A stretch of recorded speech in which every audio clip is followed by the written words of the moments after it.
BB, I heard you got recognized out in public. On the dance floor at Sorbos. Did someone come up to you? Yeah, we were dancing, and, you know, circles form around me sometimes. And people just come up to me and they're like, "You're BB, right? We love you. We love the show." And I tried to get them to come to the show. Oh, nice. Yeah. Thanks, BB. Always promoting the show. It's the modern day Danny Terrio. Very old reference. From Love Boat, Gavin McLeod, and roller star Johnny Poole. And now, here's Denny. Sing it.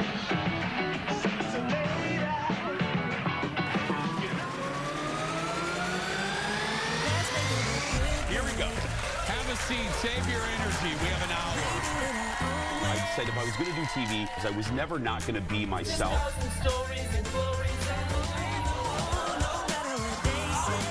We're all the people who are a little bit different. You're sitting next to one on the couch. So let's just say that. Yourself, but not too much of yourself.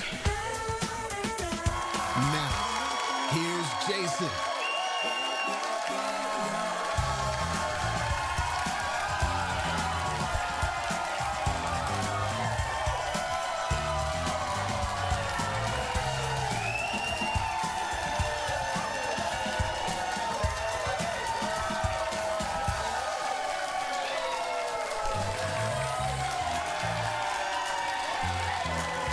Welcome to the show.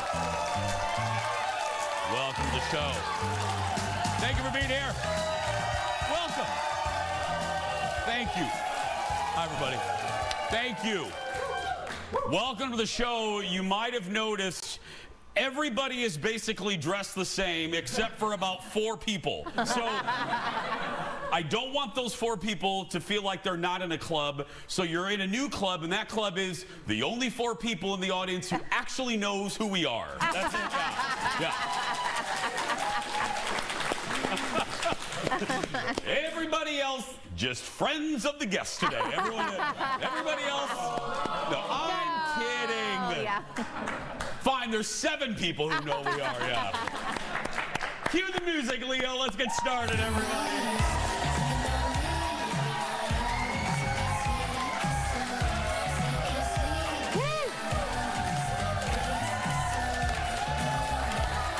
Ladies and gentlemen, give it up for Fallon, everybody. Thank you. I'm so glad you could make it to work following your press tour. That's right, yeah. I love you, but I'm getting sick of you. Every time I know, I turn on a TV, there you are. I turn on the radio, there you are. I go to the Star Tribune, there you are. I go on the internet, there you are. Yeah. Is your press tour finally over? I think it's just starting. Oh, God, I love it. Yeah. I'm so proud of you. Thank you. Yeah, Fallon was, we told you about this earlier. It was the digital version, and now the Fallon, a giant, beautiful profile of Fallon, was in our local newspaper, the Star Tribune, yesterday in the Sunday issue. It was a great article. It was. Yeah. Should I, you know how like after you run a marathon, you wear the medal for a couple of days to let everyone know? Should I carry the paper around for a couple of days? Absolutely. Have you read this? Yeah. Have you read that? Yeah. No. Again, I love the headline: vulnerable, vulgar, and very popular. Oh, that's right. Very kind, yeah. All of those things. Yes. How was your weekend? It was good. I was, you know, I, of course, throw my husband under the bus and say I was a single mom for the weekend. He wanted a fishing trip, and so I took care of my daughter all weekend. I'm tired. I'm tired, everybody. Yeah. I'm real tired. Can you tell, you made maybe not the best choice for Friday night. Yeah, no. I was like, I want to create memories for my daughter. They have this really cool, like, you go see fireflies. I called them lightning bugs when I was growing up in Indiana. We did too in Indiana, but here they call them fireflies. So you can go to the Arboretum and see fireflies. So I was like, I'm going to take my daughter to that. And I made a lot of horrible decisions. I didn't bring bug spray. I didn't bring a stroller. No stroller. And I did not remember that the sun isn't really gone until like 9:30 p.m. and her bedtime's 8. So it was hot. And I'm carrying her the 3-mile tour. Like, oh, do you see the lightning bugs? And she's like, what? And I'm like, oh, beautiful memories. I should have brought the stroller and yeah. Maybe not the best idea for Friday night. No, it wasn't. I didn't do a lot of research, clearly, yeah. Well, so I came home on Friday, and I'm only bringing this up and because I've mentioned it a lot, but I turned 50 in like 3 weeks. And yeah.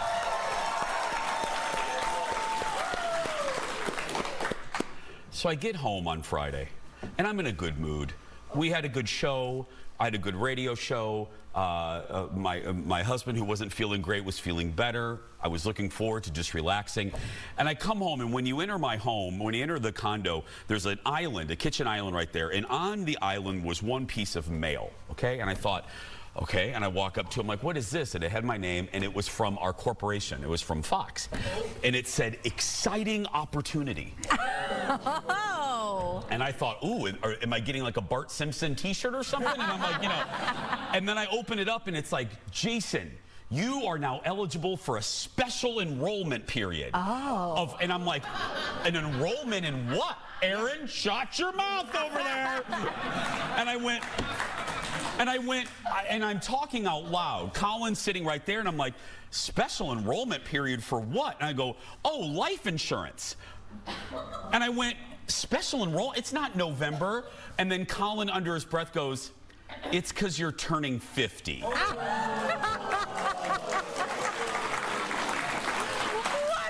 So I can up my life insurance so that he's set up better for his next husband. Yeah.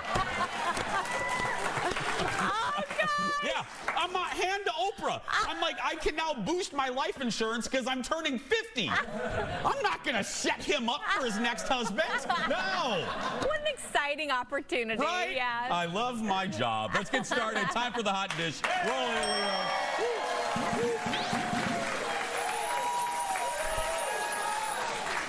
Aaron knew exactly what that was. That's right, an exciting opportunity. Okay, let's get started with the dish.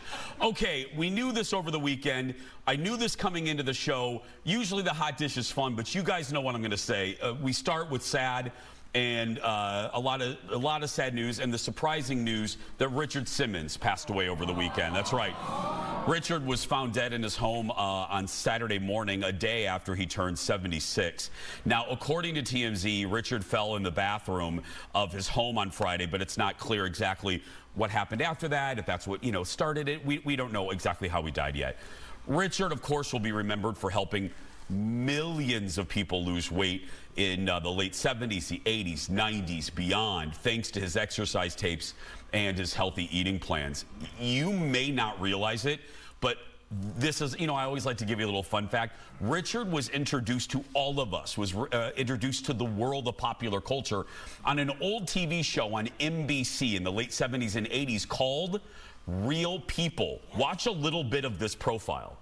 Come on! Fat! Go away! Give it all to Doris Day! Slow it down! Come on! Now, some of you have small ones, and some of you have big ones, and it doesn't make any difference. You want firm ones. This is Richard Simmons, 134 pounds of fat-fighting fury. The Billy Graham and Sergeant Bilko of both. That's right, Billy Graham of both. So,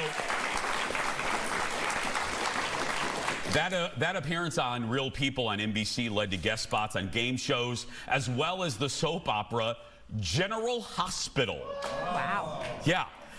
Simmons became so popular, he then, after that, got his own daytime talk show. And you know I love a good opening title sequence. Watch the Richard Simmons Show open from 1982. Watch this.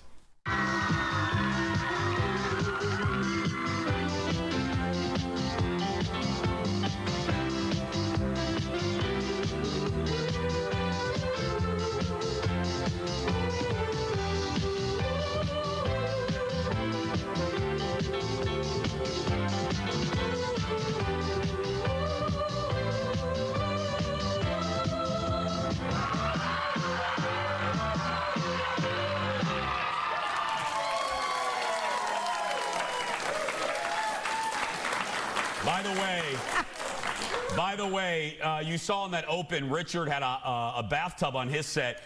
We haven't announced this yet, but Fallon demanded that if she was going to join the show, we needed a bathtub on our set. So we're getting one for the 10th season. Thank you. Yes. Yeah. Are we calling it Bubble Bath Wednesday? Is that what we're doing? Yeah. Everyone's nightmare. Me in a bathing suit and a bathtub on the Jason show. I was like, oh, God. They're like, why? That show won a Daytime Emmy in 1982. My mom was watching Dar. Remember watching that? I remember watching that show with my mom back in Indiana. Can you imagine having a license plate like that now? Why are you fat? Oh, God, yeah.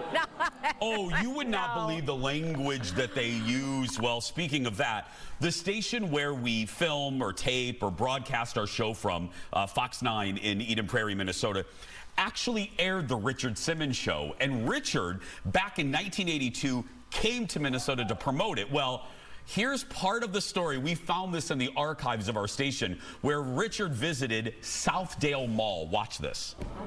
He's written a bestseller book and now has come out with an album. And he was in town at Dayton Southdale today promoting both. The fans came in droves. How many people here exercised this morning? Raise your hand. I like his exercise program, and you know, in the mornings I love to exercise with him. He's got a great bod.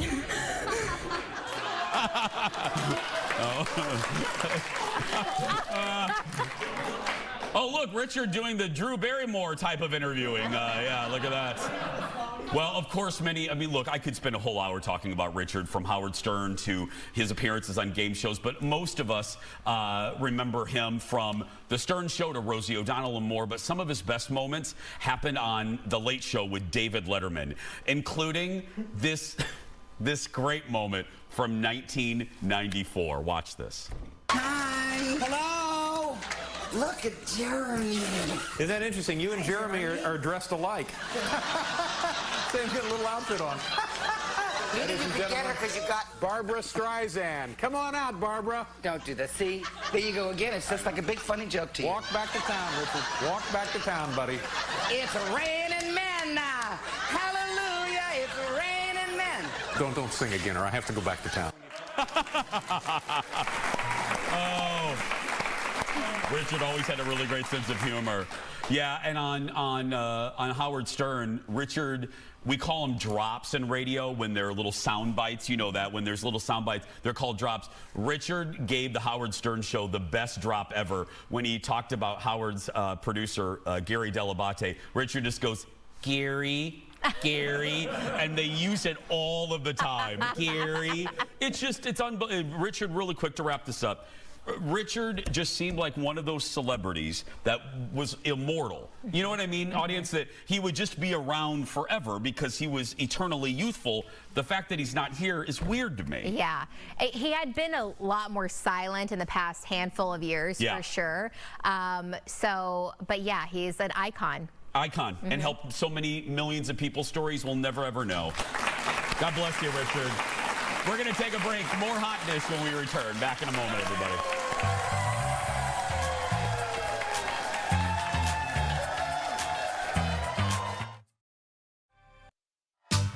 Happy birthday to our birthday club. When you come and you celebrate your birthday with us, you get a pin, a sash, and up to $20 of free play from our partners at Grand Casino. We love and appreciate our partners that make our show possible. Welcome back, everybody. Well, let's get back to it. For anyone around my age, there's one TV show that helped define Generation X. Truly. And if that's you, there's no doubt you'll remember this theme song. Yep.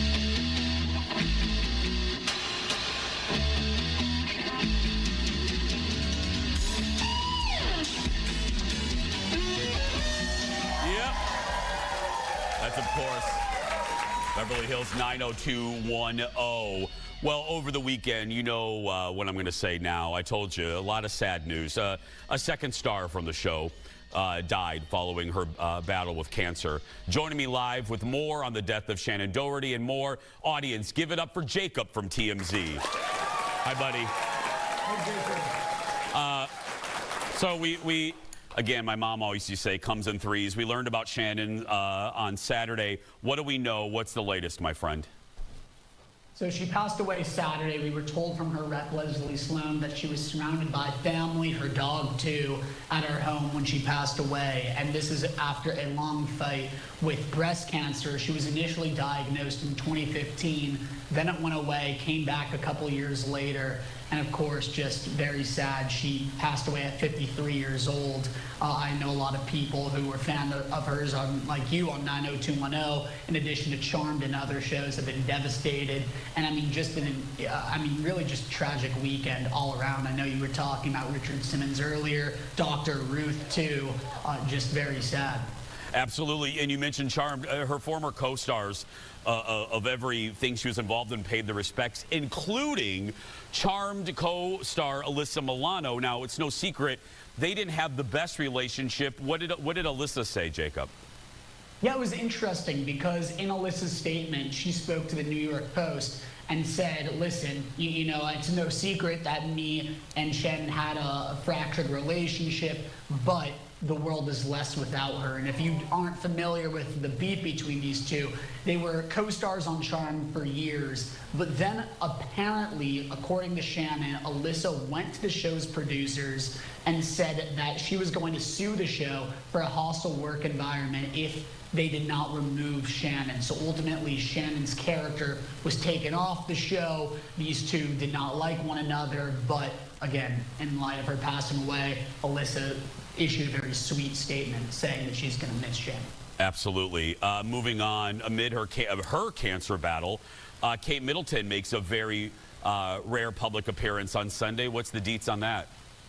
It was very emotional. This was at the Wimbledon finals, so of course one of the biggest sporting events in London, and Kate Middleton came out with her family to a huge standing ovation. She looked beautiful, was wearing this long purple dress, and people were giving her an applause for about 30 seconds. And again, she really has not made many public outings since she was diagnosed with cancer. In March, she stepped away from all her royal duties. We saw her at one event prior to this, so just amazing to see her out, and she looked great. Absolutely. Jacob, have a good week, my friend. Thank you. Thank you, Jason. You can get the latest on TMZ.com.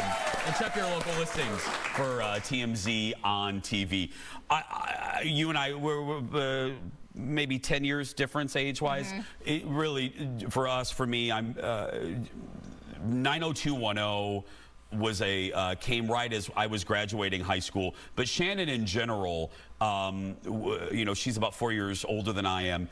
I remember her from Heathers. You know, I mean, she was, and Heathers was such an important movie for my friend group. We loved it.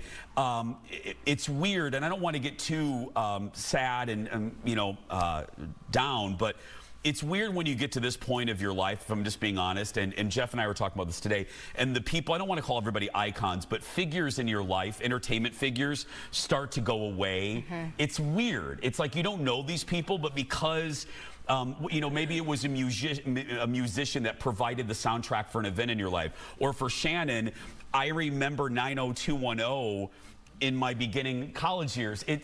They mean something to you because they were there with you. To see them start to go away is just weird. It's sad. Weird's such an amateur word, but I can't think of another one right now. Well, it makes our lives a lot more realistic in how long we live, and that it becomes a reality that you don't think of when you are younger and you think you're invincible. So it is sad. Yeah. Absolutely. Yeah. Absolutely. Especially after getting my letter from Fox. You know, I gotta start preparing. I gotta take advantage of that opportunity when I can. Yeah, increase that life insurance. Next, days after dropping her comeback single, Katy Perry is being forced to defend the music video for that song. So here's the deal. We showed you the video. Here it is for Woman's World when it came out, featuring Katy as a sexy Rosie the Riveter. Now look, it does feature some risque shots and plenty of skin, but over the weekend, Perry was criticized for the racy controversy video with people calling it a dated attempt at a feminist anthem. Now, Katie must have anticipated the backlash. She posted a video on her Instagram from the set of the video saying it was satire. Some commenters are saying that if you have to explain satire, it doesn't work. Critics are also just not loving the song by itself. Yeah. You say the first words on this. I'm not a woman. You know what I mean? I just... Valid point. Yeah. No, I mean... You know, John, you didn't need to laugh so hard at that. Yeah. I feel like Katy Perry has always been playful and always been risque. Thank you. I mean, her first song was very, like, that went big, was edgy. I Kissed a Girl at the time. And she's always shown a lot of skin. I don't think that makes you not a feminist because you show, like, skin. That seems odd to me. It seems like the exact opposite. She's comfortable in her skin. She should be. A lot of people aren't loving the song, and they don't love who she worked with to make a women's anthem, Dr. Luke. So, I don't know. I like Katy Perry. Do I think the song's going to be as big as previous songs? No. That she's had? I don't think so. The song aside, can I just say, and I know this seems overly simplistic, don't we have more serious damn things to worry about? I mean, really, I mean, again, speaking of age, I grew up with Madonna. It's really hard to shock people of my age. I mean, we had the sex book, we had Madonna with the cone boobies. I just doesn't, nothing really, that's tame compared to erotica. Have you seen the video for erotica? I mean, you know what I mean? Oily people rubbing on each other, it's nothing, you know? It's like our show, actually,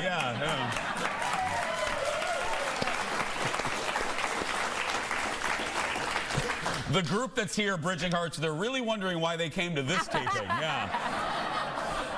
They're checking their ticket. They're talking cone boobies on the show? They love it, More Dish for You now. A new series is coming to Netflix that looks real juicy. So it focuses on a young woman marrying into a really, really wealthy family until something, I guess, deadly happens before the wedding. This trailer looked real juicy to me. It's called The Perfect Couple. Watch this. You're just too good to be true. Can't take my eyes off you. Welcome. You'd be like heaven to touch. Happy wedding eve. I wanna hold you so much. At long last, love has arrived. The key to this family is to just stay on the periphery. You're just too good to be true. Where it's safe. Can't take my eyes off you. Is there something that you want to tell me?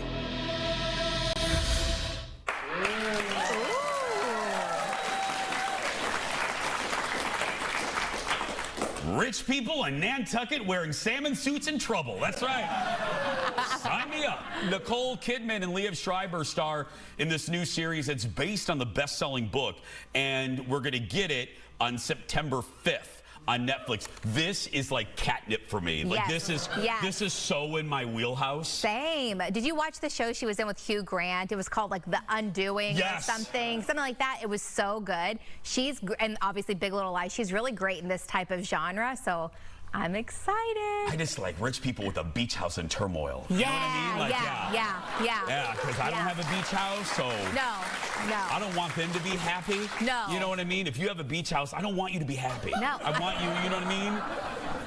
Seriously, I'm jealous. I don't mind admitting it. I'm jealous. I want you to not be happy. I want you to, because I want your beach house. Yeah, that makes sense, obviously, that looks real good. Real good, yeah. Did you like Big Little Lies? I did. I like, especially the first season, obviously better than the others, but I really liked the first season. Yeah, the second season, I mean, Meryl Streep was in it, so anything's better. You could put Meryl Streep in Green Acres and it would be better. You know what I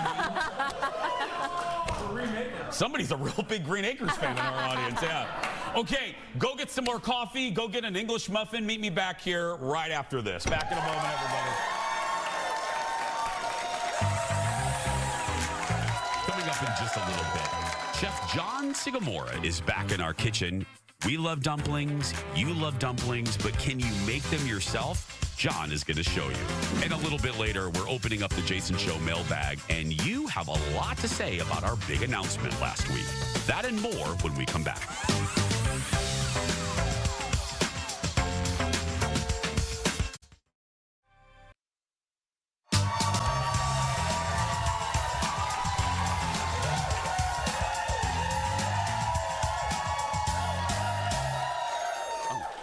Okay, hey, welcome back to the show. Our guest today is not only one of my favorite chefs, but also a champion for adults and children with disabilities. With July being National Disability Pride Month, we wanted to put a spotlight on showing what's possible with inclusion. Audience, give it up for John Sugimura, everybody. Now, you will notice that John is not that John isn't enough. A little bit of John goes a long ways. You said it, not me. Just bringing it to the punch. But John, you brought some very special guests. Why don't you do the introduction? I did. Let's do some introductions quickly. I'm Chef Kelly. I'm Chef Luke. I'm Chef Natalie. I'm Chef Brian. I'm Chef Alec. Give it up, everybody. Okay. Now, John, explain what you're doing, why all of our special guests are here, what you're doing, why this matters. So coming back this month, I thought it's National Disabilities Pride Month. It will be my inaugural visit for the inaugural time with Fallon. Yeah. She hasn't had my dumplings on the show. Yeah. So the most iconic dish in all of Japan. Oh, she actually just left. I'm just joking. I'm kidding. Go ahead. One for me then. That's right. all I was thinking. Bye. One for me. But I thought we would do dumplings. The chefs here have been training and practicing and working with me to authentically prepare the most iconic dish in Japan. So all the chefs, as soon as we get through the introduction part of it, they're going to execute. Okay. They're going to make fabulous dumplings for you. They're going to plate them up, and you guys are going to judge them, and we're going to crown a winner. All of that to recognize that everybody with a variety of abilities can enjoy food and can create food.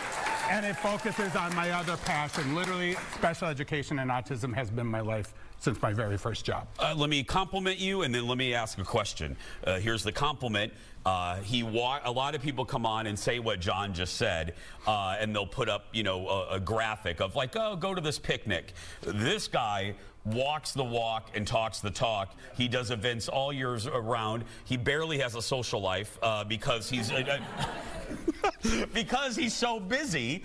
Every time I look at you on social media, you're not out shopping, you're not having fun, you're giving back, and I so admire that. Well, it really is in my DNA. If I'm not talking food, I really am talking about being an advocate disability. Really, since age 15, I was one of a small group of minors that petitioned the legislature to get permission to legally work with disabled children who were like 3 years old in the late 80s. Yeah. You know what I mean?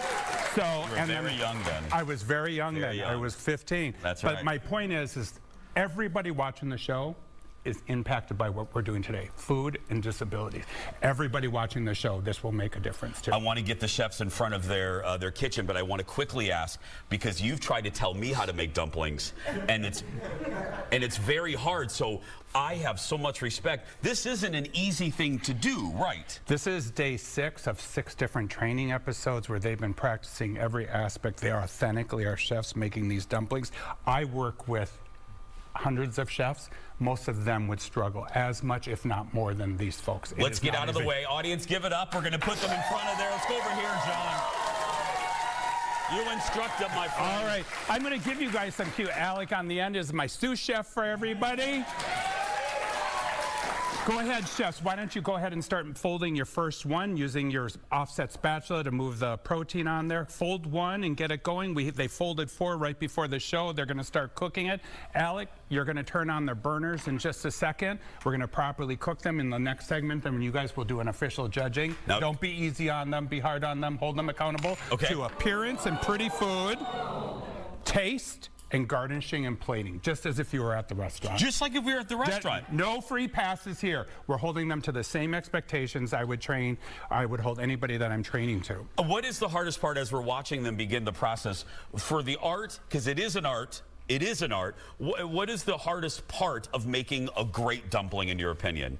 In my opinion, because you're the master. I am the master. I stopped counting a year ago in 22, and I stopped counting folding dumplings at 1,016,278. I'm done counting. I counted to 1 million. Is that a real number, John? Do you not believe me? Well, I know you. By the way, if you're new to the show, we pick on each other. We're friends. I should tell you that right off the bat. No, I really did. I counted my orders of the skins that I made. So every month I knew what my inventory was. Okay. And it took me about 6 years to get there between the restaurant and cooking across America.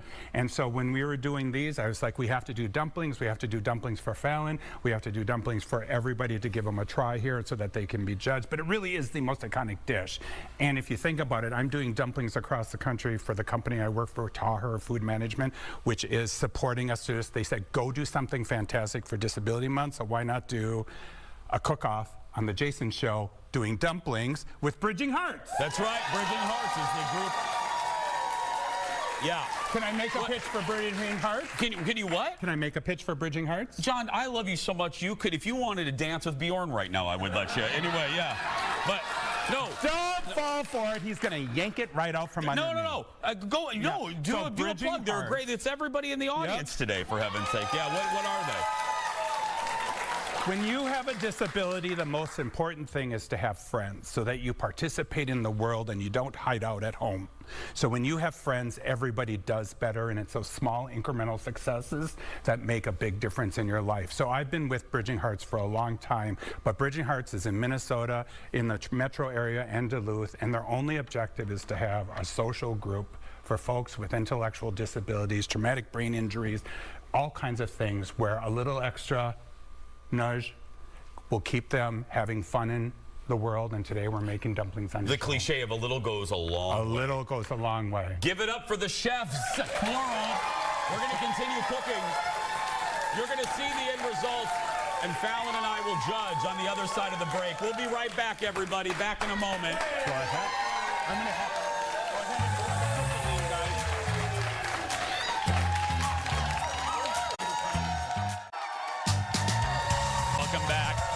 Like Iron Chef, the Jason Show.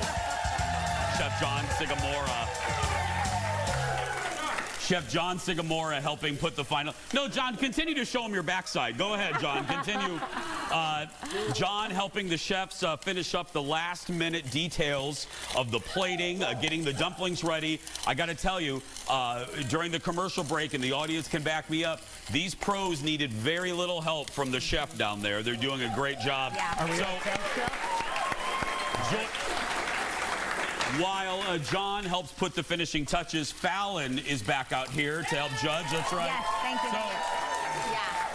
Just in time for the eatings. Usually, Jason keeps me in the dark back room during the booze segment, but he did let me out this one. That's right. For a food tasting. Okay, Fallon, we got to play Simon Cowell here. We're going to be judging these dumplings on, let's see here, John, prettiness, uniformity, right? Yep. Enough sauce. Yep. And then the plating, like, the plating. If I can step in front. Go ahead, keep showing them your backside, John. There's it's fine. The perfect dumpling. That's the right there? There's the perfect dumpling. That's the reference point.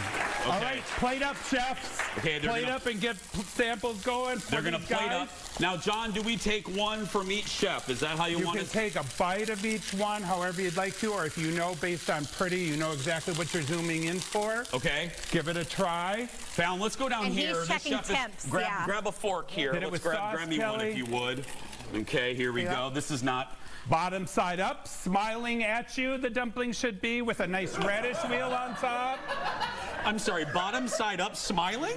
Okay, yeah. There you go. You want to see that crispy audience? bottom?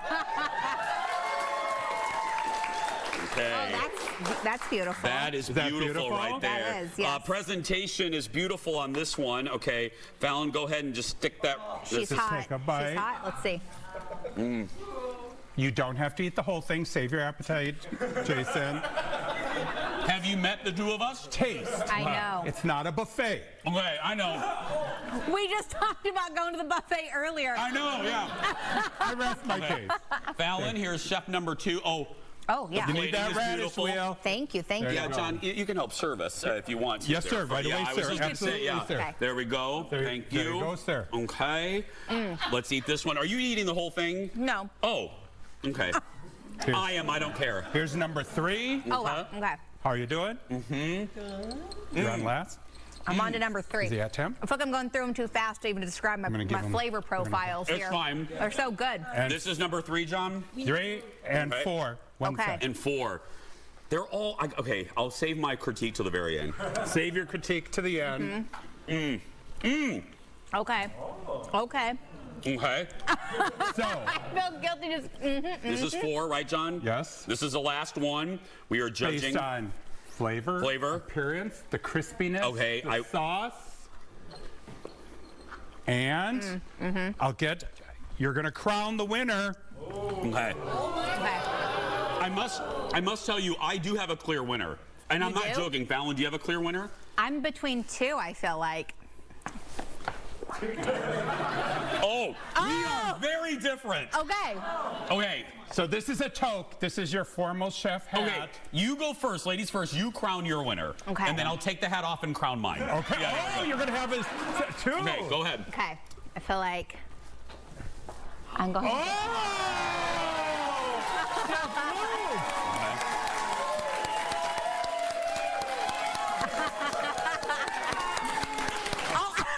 Jason! Okay. You took it away! I know, I have to. John only brought one prop. Okay, yeah. Because the instructions was to pick a winner.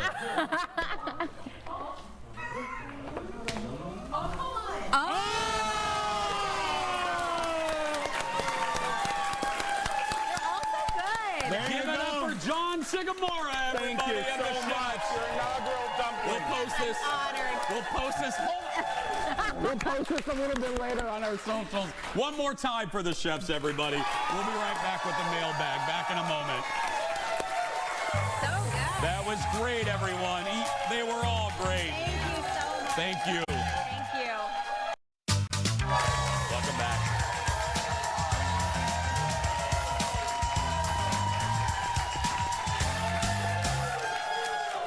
Well, now that we have a full stomach, we're ready to do our job. Well, time to read some of your comments, your questions, your mild concerns about our show. Let's open, right, audience? That's right. Let's open up the mailbag. Roll it, Steve. Here we go. First up, a reaction to my reaction to the Bitter Betty Brigade, that's what I call them, posting some bad comments on our show page. Not constructive criticism, just awful negative comments. Kathy wrote to us, "Thank you, Jason, for scolding the people writing negative comments on your show page. I could not read comments. It just turned me right off, and I had to stop. What is wrong with people? Remember what your mom told you? If you can't say anything nice, don't say anything at all." Yeah. Well, and let me just quickly explain, and I really do mean this. I have no problem admitting, and Fallon and I have talked about this. I am a sensitive person. I will focus on one negative comment and not the 100 positive ones. But here's where I differ. I don't mind, and we welcome as a group criticism if you don't like a segment or maybe ways to make the show better. But when you're just blatantly mean, and that particular, and Fallon doesn't mind that I say this, this particular chain of comments was basically pitting Fallon against Kendall, and it's ridiculous. And it's crazy. It's crazy. It's crazy and completely nonsense. They're both friends. We love them both. Everybody's happy. Kendall has her own show. Stop it. Think before you press the enter button. There's a human being on the end of every comment you post. So stop it and get a life. Last week, I had a great conversation. Get a hobby. Or as I said in that rant, inflict your negativity on your family, not mine. Reaction to my conversation with Dan Buettner last week about blue zones and ways to live longer. One thing that I took away is when Dan said on the show, the most dangerous year of our lives is the year when you retire. Well, listen to this. Beth was watching and said, I just retired early from my company. On my very first day of that retirement, I was walking on the treadmill watching your show when Dad made that comment. Great. Only hours into retirement, and I find out my impending doom. Thanks, Jace. Yeah. That's what we're here for. That's what we're here for. We're here to tell you about your impending doom. Yeah. We also got several comments about the frozen Blue Zone meals that I raved about. As Fallon said, I went backstage like a squirrel and was eating it. Anyway, next, a question I don't think I've ever been asked before. Scotty wants to know, Jason, have you ever watched wrestling on TV? What? No. Oh. No, Scotty, I love you, but no, I've never watched wrestling. You? No, I assumed you were going to surprise everyone and be like, actually, as a kid, I used to love it. I don't know, but... My grandma Tildy gave me Hulk Hogan underoos, and I made my mom take them back for Wonder Woman ones. So yeah, if that tells you anything, yeah. The only thing I took away from that is you used the word underoos. They were a brand of underwear. Oh, I didn't. They really were. Yeah, you could get them all. And anyway, next, last week I admitted that I've never watched an episode of Gilmore Girls. Yeah, I know. Well, Deb wrote, hi Deb. She goes, my 49-year-old husband came into our marriage with the complete Gilmore Girls DVD set. You should find out what you've missed. Start with season 1, episode 1. Yeah, I'm going to. Yeah. You like that show.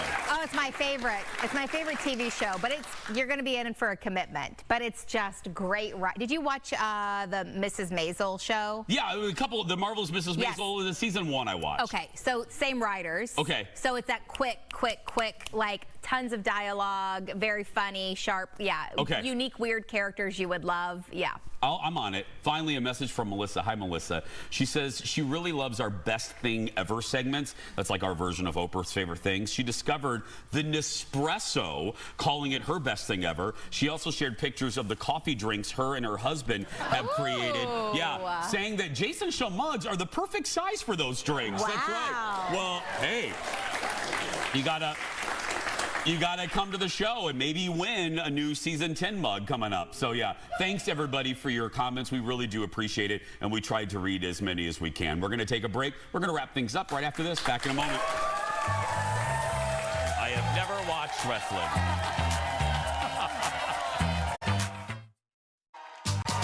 Welcome back.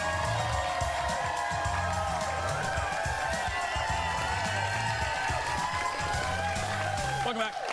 It is time for another Jason Show pop quiz. All these things happened in the same year, and you have to guess what year that was. First up, Oprah Winfrey published the premiere issue of O Magazine. Brad Pitt and Jennifer Aniston said I do, with pictures published by People.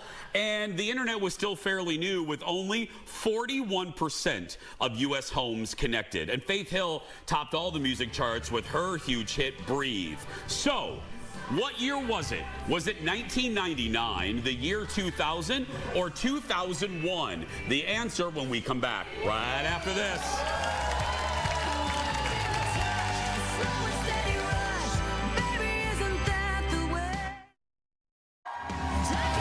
So before the break, I asked what year these things happened.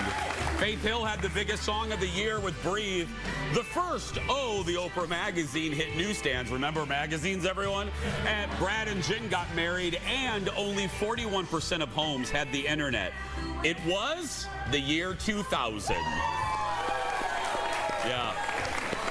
I was telling Fallon that This Kiss, that's the song that played when I proposed, because we were at, it's not quite that romantic.